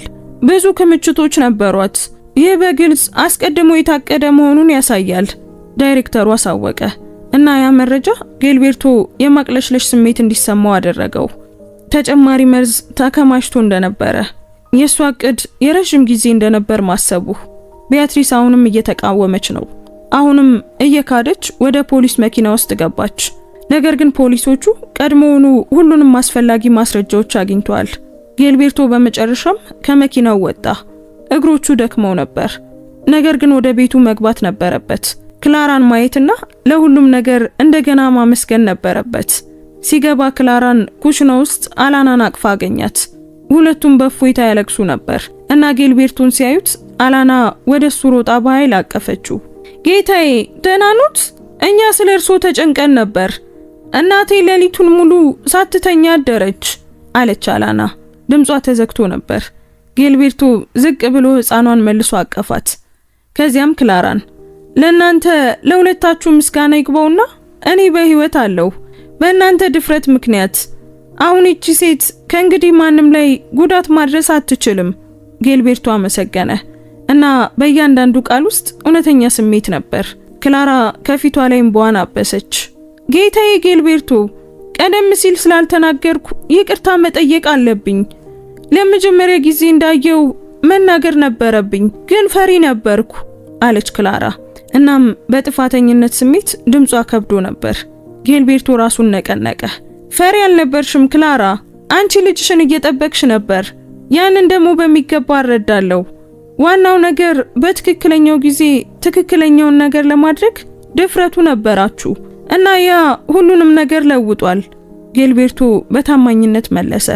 ዳይሬክተሩ ቢያትሪስ የጌልቤርቶን ምግብ በምታዘጋጅባቸው ቦታዎች ሁሉ ፎቶግራፍ ከሚያነሱና ማስረጃ ከሚሰበስቡ የባለሙያዎች ቡድን ጋር ወደ ኩሽና ገባ። ጌታዬ ጌልቤርቶ፣ የእመቤት ክላራንና የሕፃን አላናን ይፋዊ ቃል መቀበል አለብን። ዛሬውኑ ወደ ፖሊስ ጣቢያ ሊመጡ ይችላሉ? ዳይሬክተሩ ጠየቀ። ጌልቤርቶ ክላራን አያት። እሷን በመስማማት ራሷን ነቀነቀች። አዎ ዳይሬክተር፣ አሁኑኑ መሄድ እንችላለን ሲል ጌልቤርቶ ሁሉንም ነገር በተቻለ ፍጥነት ለመጨረስ ፈልጎ አረጋገጠ። ክላራም ተስማማች። አዎ ጌታዬ፣ አሁን መሄድ እንችላለን። አላና ዛሬ ትምህርት የላትም፣ ስለዚህ እንሄዳለን አለች ክላራ ቦርሷንና የልጇን ቦርሳ እያነሳች። ሁለቱም አብረው ወደ ፖሊስ ጣቢያው ሄዱ። ክላራና አላና ዝርዝር ቃላቸውን ሰጡ፣ ያዩትን ሁሉ። ቢያትሪስ በጌልቤርቶ ምግብ ውስጥ መርዙን ስታደርግ የታዘቡባቸውን ጊዜያት ሁሉ ተረኩ። አላና የሰማችውን የስልክ ውይይት ጭምር ዘረዘረች እና እያንዳንዱ ዝርዝር ነገር በቢያትሪስ ላይ ጠንካራ ክስ ለመመስረት ረዳ። በፖሊስ ጣቢያ በተደረገው ምርመራ ወቅት ቢያትሪስ መጀመሪያ ላይ ሁሉንም ነገር መካዷን ቀጠለች። ነገር ግን በላብራቶሪ ማስረጃዎች፣ በቤቷ ውስጥ በተገኙት ጠርሙሶችና በክላራና በአላና ምስክርነቶችና ከሁሉም በላይ ደግሞ ጌልቤርቶ ከመውጣቷ በፊት የመርዙን ናሙና ወስዶ ምርመራ እንዳደረገ ስታውቅ በመጨረሻም ፈረሰች። ይህን ያደረኩት እሱ በእውነት የሚገባኝን ነገር ፈጽሞ ስላልሰጠኝ ነው። እሱ ሁልጊዜም በጣም ትክክለኛ፣ በጣም ህጋዊ፣ ምንም አይነት አደጋን መጋፈጥ የማይፈልግ ነበር። በትክክል መኖር አይፈልግም። እኔ ደግሞ የበለጠ ፈለግኩ፣ የበለጠ ይገባኝ ነበር። ቢያትሪስ ውዝግብግብ ያለ ነገር ተናገረች። እናም ቃላቷ በመራራነትና በራስ ወዳድነት የተሞላ ነበር። ዳይሬክተሩ ምርመራውን ቀጠለ እና እቅዱ በትክክል ምን ነበር? እሱን ማሳወር። ከዚያስ? ዳይሬክተሩ በጥያቄ ወጠራት። ቢያትሪስ ራሷን አቀረቀረች። በእኔ ላይ ጥገኛ እንዲሆን ላደርገው ነበር። ሁሉንም ነገሩን፣ ፋይናንሱን፣ ንግዱን፣ ሁሉንም እንድቆጣጠር እንዲፈቅድ ላደርገው ነበር እና ትክክለኛው ጊዜ ሲደርስ የማይቀረው ነገር እስኪከሰት ድረስ መጠኑን ጨምረው ነበር። ቢያትሪስ አመነች እና እነዚያ ቃላት መጥፎን ጥርጣሬ ያረጋገጡ። እሷ ከጌልቤርቶ መስረቅ ብቻ ሳይሆን አይኑን ማሳወር ብቻ ሳይሆን እሱን ሙሉ በሙሉ ለማጥፋት አቅዳ ነበር። ጌልቤርቶ የምርመራውን ከፊል በሚያሳይ መስታወት ዳይሬክተሩ ይወደው የነበረችው ሴት የምትሰጠውን ኑዛዜ እንዲያይና እንዲሰማ ፈቅዶለት ነበር። ያ ካጋጠሙት በጣም አሳዛኝና የሚያሙ ነገሮች አንዱ ነበር። ነገር ግን በተመሳሳይ ጊዜ አስፈላጊውን መደምደሚያ ያመጣለት። ያቺ ሰው እሱ ያስባት የነበረችው እንዳልሆነ በመጨረሻም ማረጋገጫ ሆነለት። በቀጣዮቹ ቀናት ጉዳዩ ትልቅ ትኩረት አገኘ። በሕፃን ልጅና በጽዳት ሰራተኛ እናቷ ድፍረት የዳነው የባለ ሀብቱ ታሪክ በማህበራዊ ድረገጾች ላይ በሰፊው ተሰራጨ። የአካባቢው ጋዜጦች ስለ ጉዳዩ ዘገባዎችን አወጡ እና ጌልቤርቶ በጋዜጠኞች በተደጋጋሚ ለቃለ መጠይቅ ተጠራ። እሱም ለአላናና ለክላራ በአደባባይ ምስጋና ለማቅረብ ሲል አንድ ቃለ መጠይቅ ብቻ ለመስጠት ወሰነ። ያለ እነሱ ድፍረት ምናልባትም ዛሬ በህይወት እንደማይኖር ገለጸ። እነዚህ በደንብ የማላውቃቸው ሁለት ሰዎች ሁሉንም ነገር ሊያጡ በሚችሉበት ሁኔታ ስለኔ ራሳቸውን ላደጋ አጋልጠዋል። ክላራ ስራዋን ልታጣ ትችል ነበር። ከባድ ችግሮችም ሊገጥሟት ይችሉ ነበር። ነገር ግን ትክክለኛውን ነገር ማድረግ መረጠች። አላና ደግሞ ገና የ10 ዓመት ህፃን ሆና እኔ ከማውቃቸው ከብዙ ትልልቅ ሰዎች የበለጠ ድፍረትና ታማኝነትን አሳይታለች ሲል ጌልቤርቶ በቃለ መጠይቁ ላይ ገለጸ። ቃላቱም የተመለከቱትን ብዙ ሰዎች አስለቀሰ። ከቃለ መጠይቁ በኋላ ጌልቤርቶ ክላራን አግኝቶ አንድ ጥያቄ ያቀረበላት። ክላራ፣ ይህ ሁሉ ላንቺና ለአላና በጣም ከባድ እንደነበር አውቃለሁ እና በእውነት ላመሰግናችሁ የምችለውን ነገር ማድረግ ፈልጋለሁ። የአላናን ትምህርት በጥሩ የግል ትምህርት ቤት ከዛሬ ጀምሮ እስከ ዩኒቨርሲቲ ድረስ መክፈል ፈልጋለሁ። እንዲሁም ደሞዝሽን በከፍተኛ ሁኔታ መጨመር ፈልጋለሁ። ህይወቴን አትርፈሻል እና እኔ ላቀርብልሽ ከምችለው በላይ ይገባሻል አለ ጌልቤርቶ። ድምጹም በእውነተኛ ምስጋና የተሞላ ነበር። ክላራ ማልቀስ ጀመረች። ስሜቷን ለመቆጣጠር በመሞከር እጆቿን ፊቷ ላይ አኖረች። ጌታዬ ጌልቤርቶ፣ እኔ ያደረኩት ምንም አይነት ምትክ ፈልጌ አይደለም። ያደረኩት ትክክለኛ ነገር ስለሆነ ነው። እርሶ በእኔና በልጄ ላይ ሁልጊዜም ጥሩ ነበሩ። ክላራ መለሰች። ድምጿ ግን በስሜት ይንቀጠቀጥ ነበር። ጊልቤርቶ እጆቿን በፍቅር ያዛቸው። ሽልማት ፈልገሽ እንዳላደረግሽው አውቃለሁ። ለዛ ነው ይሄን ማድረግ የምፈልገው፣ ምክንያቱም ከልብ የመነጨ መሆኑን ስለማውቅ ነው። እና ክላራ በመጨረሻም በምስጋና እያለቀሰች አጥብቃ አቀፈችውና ተስማማች። የጊልቤርቶ የመርዛማነት ማጽዳት ሕክምና ቢያትሪስ በቁጥጥር ስር እንደዋለች ወዲያውኑ ተጀመረ። ታሊየምን ከሰውነቱ ውስጥ ለማስወገድ የምርመራ ሂደቶችን አከናወነ። ልዩ ልዩ መድኃኒቶችን ወሰደ። ከባለሙያዎች ጋር የማያቋርጥ ክትትል አደረገ እና ቀስ በቀስ መሻሻል ጀመረ። በከፍተኛ ሁኔታ ተጎድቶ የነበረው እይታው የማገገም ምልክቶችን ማሳየት ጀመረ። ራስ ምታቱ በከፍተኛ ሁኔታ ቀነሰ። የጡንቻ ድክመቱ እየተሻሻለ መጣ። ከ3 ወራት ከፍተኛ ሕክምና በኋላ ሐኪሞቹ የእይታ አቅሙ 70% ያህል እንደተመለሰና በጊዜ ሂደት ደግሞ የበለጠ ሊያገግም እንደሚችል አረጋገጡ። እድለኛ ነበርክ ጊልቤርቶ። ይህንን ለማወቅ ጥቂት ሳምንታትን ብትዘገይ ኖሮ ጉዳቱ ዘላቂና የማይመለስ ሊሆን ይችል ነበር አለ ዶክተር ሁጎ በክትትል ምርመራ ወቅት። እና እነዚያ ቃላት ጊልቤርቶ አላናና ክላራ ለሱ ያደረጉለትን ነገር ይበልጥ ከፍ አድርጎ እንዲመለከተው አደረጉት። በቢያትሪስ ላይ የተመሰረተው የወንጀል ክስ በፍጥነት ቀጥሏል። ማስረጃዎች ብዙና የማይካዱ ነበሩ። እሷን በታቀደ የግድያ ሙከራ፣ በወንጀል ዓላማ፣ ህገወጥ መርዛማ ንጥረ ነገር በመያዝና በተለያዩ ተያያዥ ወንጀሎች በይፋ ተከሰሰች። ችሎቱ ከታሰረች ከ6 ወራት በኋላ ተካሄደ። ጊልቤርቶ ምስክርነቱን መስጠት ነበረበት። ክላራም ምስክርነቷን ሰጠች። አላናም በድፍረትና በግልጽ ቃሏን ሰጠች እና ከ3 ቀናት ችሎት በኋላ ዳኛው በሙሉ ድምጽ ቢያትሪስ ጥፋተኛ ናት ሲል ወሰነ። በመጀመሪያዎቹ 8 ዓመታት ያለ የይቅርታ መብት በ16 ዓመት እስራት ተቀጣች። ቅጣቱ ከባድ ነበር። ነገር ግን ካደረገችው ነገር ክብደትና በማስረጃዎች ከተረጋገጠው አስቀድሞ የታሰረ ሴራ አንጻር ፍትሃዊ ነበር። ቅጣቱ ሲነበብ ጊልቤርቶ የእፎይታና የሐዘን ድብልቅ ስሜት ተሰማው። እፎይታ የተሰማው በመጨረሻም ያ ምዕራፍ ስለተዘጋ ነው። ሐዘኑ ደግሞ ያቺ ሴት እሱ ይወዳት የነበረችው ያመናት በቀሪው ህይወቱም አብሯት እንደሚኖር የገመታት ሴት በመሆኗ ነው። ከችሎቱ በኋላ የጊልቤርቶ ህይወት ቀስ በቀስ እንደገና መገንባት ጀመረ። ወደ ስራው ተመለሰ። በንግድ ስራዎቹ እንደገና ተሳተፈ። ለወደፊት እቅድ ማውጣት ጀመረ። አሁን ግን ፍጹም የተለየ አመለካከት ነበረው። በሰዎች ላይ ይበልጥ ጠንቃቃ ሆነ። ምልክቶችን የሚከታተል፣ በትናንሽ ነገሮች ላይ አመስጋኝም ሆነ።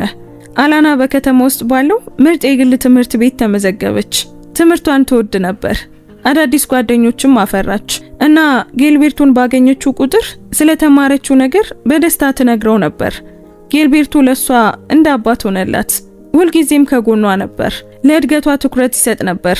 በእያንዳንዱ ስኬቷም ይኮራ ነበር። ክላራ ለጊልቤርቶ መስራቷን ቀጥላለች። አሁን ግን በተሻለ ሁኔታ፣ በተሻለ ደሞዝ፣ መብቷ ከበፊቱ በላይ ተጠብቆና ከሁሉም በላይ ደግሞ ካዳነችው ሰው ዘላለማዊ ክብርና ምስጋና ጋር። እሷም ትምህርት ጀመረች። ምግብ ማብሰል ሁልጊዜም ትወድ ስለነበር በምግብ ዝግጅት ቴክኒክና ሙያ ስልጠና ለመውሰድ ወሰነች እና አሁን በገዛ ህልሟ ላይ ኢንቨስት የማድረግ አቅም ነበራት። ይህ ሁሉ ከሆነ ከ1 ዓመት በኋላ ጊልቤርቶ በቤቱ ልዩ የራት ግብዣ አዘጋጀ። ክላራን፣ አላናን፣ ዶክተር ሁጎን፣ ዳይሬክተር ማርሴሎንና በዚያ ሁሉ አስቸጋሪ ሂደት ውስጥ አስፈላጊ የነበሩ ሌሎች ጥቂት ሰዎችን ጋበዘ። በራት ሰዓት ላይ ጊልቤርቶ የሁሉንም ሰው ትኩረት ጠየቀና አጭር ንግግር ለማድረግ ቆመ። ዛሬ እናንተን እዚህ የሰበሰብኩት ላመሰግናችሁ ነው። ከዓመት በፊት እይታዬን፣ ጤናዬንና ህይወቴን እያጣው ነበር። ምን እየሆነ እንደሆነ ሳይገባኝ እኔን ያዳነኝ የአስደናቂ ሰዎች ድፍረት ነው። አላና በ10 ዓመቷ አደጋው ምን እንደሆነ እያወቀች እውነቱን ለመናገር ግን ድፍረት ነበራት። ክላራ ሁሉንም ነገር ልታጣ ብትችልም ትክክለኛውን ነገር ማድረግ መረጠች። ዶክተር ሁጎ በአጣዳፊነትና በቁም ነገር ተንቀሳቀሰ።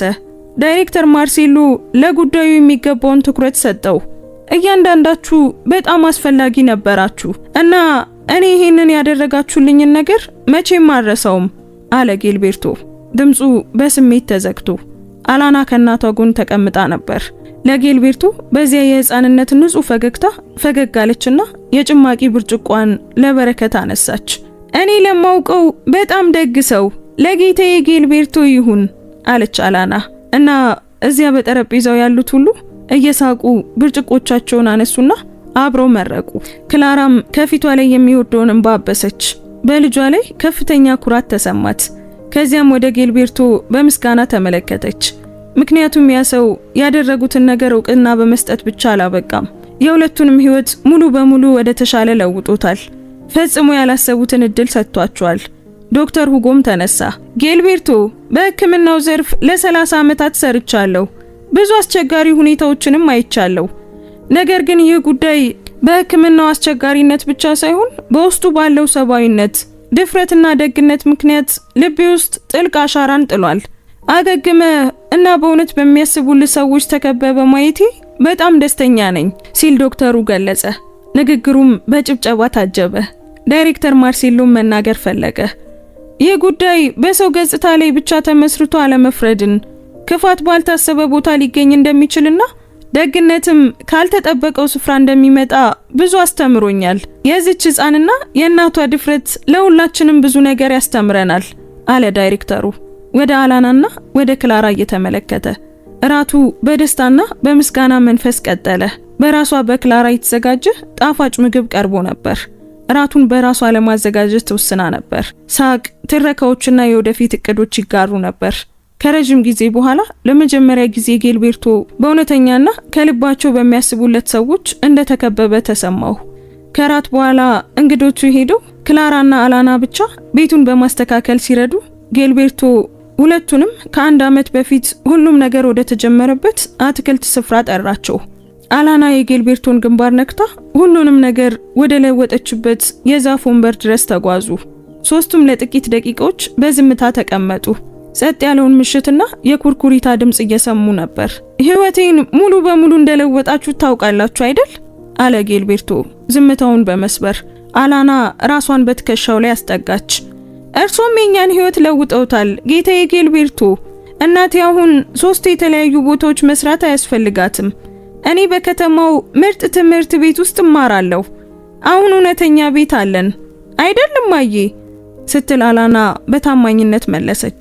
ክላራ የጌልቤርቶን እጅ ያዘች። ጌታዬ ጌልቤርቶ፣ በኋላ ስላደረጉልን ነገር ብቻ ሳይሆን እርሶ ከመጀመሪያው ቀን ጀምሮ ሁልጊዜም በክብር ስላስተናገዱን አመሰግናለሁ። እርሶ በእውነት ብርቅዬ ሰው ኖት። ድምጿ በስሜት ተሞልቶ ነበር። ጌልቤርቶም ለረጅም ጊዜ ፈገግ ብሎ በማያውቀው ሁኔታ በእውነተኛ ፈገግታ ፈገግ አለ። ምክንያቱም በመጨረሻ ሰላምን አግኝቷል። በመጨረሻም ቤተሰብ ማለት ደም ብቻ እንዳልሆነ፣ ታማኝነት በገንዘብ እንደማይገዛ፣ ድፍረት እድሜ እንደማይወስነውና አንዳንድ ጊዜ በህይወታችን ውስጥ በጣም አስፈላጊ የሆኑ ሰዎች ባልታሰበ ጊዜ እንደሚመጡ ተረድቷል። በቀጣዮቹ ወራት ይበልጥ አዎንታዊ ለውጦች መጡ።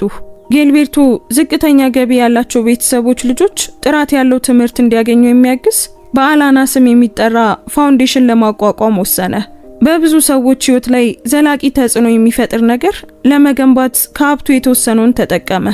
የፋውንዴሽኑ ምረቃ ስነ ስርዓት የአካባቢው ባለስልጣናት፣ መምህራን፣ ተጠቃሚ ቤተሰቦችና በእርግጥ ጌልቤርቶ ሪባኑን ሲቆርጥ ከጎኑ የነበሩት አላናና ክላራ በተገኙበት በታላቅ ስሜት ተከናወነ።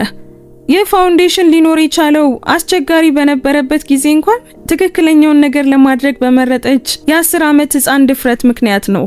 ዛሬ እዚህ የተገኘነው ለሷና እድል ለሚገባቸው ህፃናት ሁሉ ክብር ለመስጠት ነው፣ ጌልቤርቶ አበሰረ። ታዳሚውም በቆመበት አጨበጨበ። አላና በትኩረቱ ብዛት ተረብሻ ነበር። ነገር ግን ጌልቤርቶ ጥቂት ቃላትን እንድትናገር ሲጠይቃት ድፍረቷን አሰባስባ ወደ ማይክሮፎኑ ቀረበች። እናቴ ሁልጊዜ ትክክለኛውን ነገር ማድረግ አስቸጋሪ በሚሆንበት ጊዜም እንኳን አስፈላጊ መሆኑን ታስተምረኝ ነበር። እኔም ማድረግ አለብኝ ብዬ ያሰብኩትን ብቻ ነው ያደረኩት። ይህም ጌታዬ ጌልቤርቶን በመርዳቱ በጣም ደስተኛ ነኝ። አሁን ደግሞ ሌሎች ህፃናት በዚህ ምክንያት የተሻለ እድል ስለሚያገኙ ይበልጥ ደስ ብሎኛል አለች አላና። መጨረሻ ላይ ድምጿ ቢዘጋም እንኳን ንግግሯን በክብር አጠናቃለች። ታዳሚው በሞቀ ሁኔታ አጨበጨበላት። የአላናና የጌልቤርቶ ታሪክ መላውን ማህበረሰብ በጥልቅ ስለነካ የብዙዎች አይን በእንባ ረጥቦ ነበር። ደግነትና ድፍረት አሁንም እንዳሉ፣ ትክክለኛውን ነገር ማድረግ አሁንም ዋጋ እንዳለው አሳይቷል። በቀጣዮቹ ዓመታት ፋውንዴሽኑ እያደገ በመሄድ በመቶዎች የሚቆጠሩ ህፃናትን ረድቷል። ጌልቤርቶ በፕሮጀክት ውስጥ በግል ይሳተፍ ነበር። አጋር ትምህርት ቤቶችን ይጎበኝ ነበር። ተጠቃሚ ህፃናትንም ያገኝ ነበር።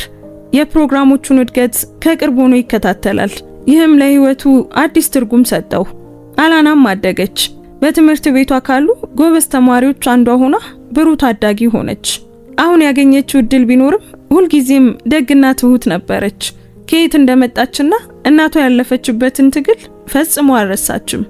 ይህም መሬት የረገጠች እንድትሆን አድርጓታል። ክላራ በምግብ ዝግጅት ተመርቃ በጌልቤርቶ እርዳታ የራሷን ትንሽ ምግብ ቤት ከፈተች።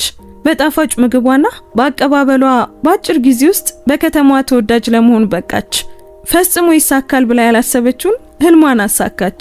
ጌልቤርቶ ዳግመኛ አላገባም። ዳግመኛ በዚያ መንገድ በሰው ላይ የመተማመን አደጋ ውስጥ መግባት አልፈለገም። ነገር ግን ቢሆንም ብቻውን አልነበረም። አላናና ክላራ የመረጣቸው ቤተሰቦቹ ነበሩት። እውነተኛ ጓደኞች፣ አላማና ሰላም ነበረው። እይታው በቀጣይ ህክምናና በጊዜ ሂደት ሙሉ በሙሉ በሚባል ደረጃ ተመልሷል። ሐኪሞቹ ልክ እንደ አስደናቂ የስኬት ታሪክ ቆጠሩት። ጌልቤርቶ ግን ይህ ማገገም የተቻለው አላና በዚያ ቀን በአትክልት ስፍራ ውስጥ ለመናገር በመድፈሯ መሆኑን ያውቃል። ይህ ሁሉ ከሆነ ከ5 ዓመታት በኋላ በአንድ ፀሐያማ የጸደይ ቀን ጌልቤርቶ በዚያው የአትክልት ስፍራ የዛፍ ወንበር ላይ ተቀምጦ ያለ ጥቁር መነጽር መጽሐፍ እያነበበ ነበር። እይታው ሙሉ በሙሉ ከመሻሻሉ የተነሳ አሁን በሚገባ ማንበብ ይችል ነበር። አላና በአትክልት ስፍራ ውስጥ እየሮጠች መጣች። አሁን የ15 ዓመት ወጣት ሆናለች። ረጅምና ቆንጆ፣ በኃይልና በህይወት የተሞላች። ጌታዬ ጌልቤርቶ፣ የመግቢያ ፈተናውን አለፍኩ፣ ለህክምናው ትምህርት ሙሉ በሙሉ ስኮላርሺፕ አገኘው ብላ በደስታ እየዘለለች ጮኸች። ጌልቤርቶ ወዲያውኑ ተነስቶ ህይወቱን ያተረፈችለትን ህፃን አቀፋት። እየሆነች ባለችው አስደናቂ ወጣትም ከፍተኛ ኩራት ተሰማው። እንደምታሳኪው ሁልጊዜም ማውቅ ነበር። አንቺ ልዩ ነሽ አላና፣ ሁልጊዜም ልዩ ነበርሽ አላት ጌልቤርቶ። ድምፁ በእውነተኛ የደስታ ስሜት ተሞልቶ ነበር። ክላራም በስሜት ተውጣ ተከትላ መጣች። ሶስቱም በዚያው የአትክልት ስፍራ ሁሉም ነገር በጀመረበት አንዲት ደፋር ህፃን የአንድን ሰው ግንባር በመንካትና እውነቱን በመናገር የሁሉንም ዕጣ ፋንታ በለወጠችበት ስፍራ ተቃቀፉ። ያ ታሪክ ምናልባትም በሐዘን ሊጠናቀቅ ይችል ነበር። ጌልቤርቶ እይታውን ሙሉ በሙሉ ሊያጣ ይችል ነበር። ህይወቱንም ሊያጣ ይችል ነበር። ቢያትሪስ አስከፊ እቅዷን ልታሳካ ትችል ነበር። ነገር ግን የአንዲት ህፃን ድፍረትና የእናቷ ታማኝነት ሁሉንም ነገር ለወጠው። ትክክለኛውን ነገር ማድረግ ዋጋ እንዳለው፣ እውነት ሁልጊዜም ወደ ብርሃን እንደሚያወጣ፣ ደግነት ድክመት እንዳልሆነና አንዳንድ ጊዜ የሚያድኑን መላእክት ባልታሰበ መልኩ እንደሚመጡ አረጋገጡ። ጌልቤርቶ፣ አላናና ክላራ በዚያ የአትክልት ስፍራ ከሰዓት በኋላ ባለው ወርቃማ የፀሐይ ብርሃን ተከበው ሲያያቸው ዓመታትን ሙሉ ካከማቸው ሀብት የበለጠ ዋጋ ያለው ነገር ማግኘቱን አወቀ። እውነተኛ ቤተሰብ፣ እውነተኛ ዓላማ፣ ለሚኖርበት ለእያንዳንዱ ቀን ጥልቅ ምስጋና፣ ከሁሉም በላይ ደግሞ መተማመን በጥንቃቄ ሊገነባ እንደሚገባ። ነገር ግን አሁንም በዚያ ዓለም ላይ ለዚያ መተማመን የሚገባቸው ሰዎች እንዳሉ ተምሯል። ህይወት በውጣ ውረድ በፈተናና በስኬት በተሞላ ተፈጥሯዊ ጉዞዋ ቀጠለች። አሁን ግን ጌልቤርቶ ሁሉንም ነገር በተለየ እይታ፣ ይበልጥ በንቃት በምስጋናና በቅርብ ሆኖ ይጋፈጧል። ሁልጊዜም የዓለሙ ማዕከል በሆኑት በሁለቱ ሰዎች ተከቧል። በሁሉም ነገር ማብራቷን በቀጠለችው አላናና ሰራተኛው ብቻ ሳይሆን ታማኝ ጓደኛውም ሚስጥረኛውም በሆነችው ክላራ። ውድ ቤተሰቦቻችን የዛሬው ታሪክ በዚሁ ተጠናቋል። ታሪኩን እንዴት አገኛችሁት? ወደዳችሁት? ምንስ ተማራችሁበት? ለእናንተ በዚህ ታሪክ ውስጥ ጀግና የምትሉት ማንን ነው? የህፃኗንና የሰራተኛዋን ንግግር ሰምቶ እርምጃ የወሰደው ጌልቤርቶን ነው ወይስ የቤት ሰራተኛዋን ክላራ? ኮሜንት ላይ ሐሳብ አስተያየታችሁን ጻፉልን። እዚህ ድረስ ካያችሁትና ከጨረሳችሁትም ጨርሻለሁ እያላችሁ ንገሩን። እንደዚህ አይነት ድንቅ የሆኑ ታሪኮችን መስማት የሚያስደስታችሁ ከሆነ ሰብስክራይብ በማድረግ ቤተሰባችንን ተቀላቀሉ። አንዲት የደግነት ተግባር የሰውን ህይወት ትለውጣለች ብላችሁ የምታምኑ ከሆነ ደግሞ ላይክ እና ሼር በማድረግ ለብዙ ሰዎች እንዲደርስ አድርጉት። በየቀኑ የምንለቃቸው ድንቅ ታሪኮች እንዳያመልጧችሁ የደውል ምልክቱን ተጫኑ። እናመሰግናለን። እንወዳችኋለን። ቸር ቆዩን።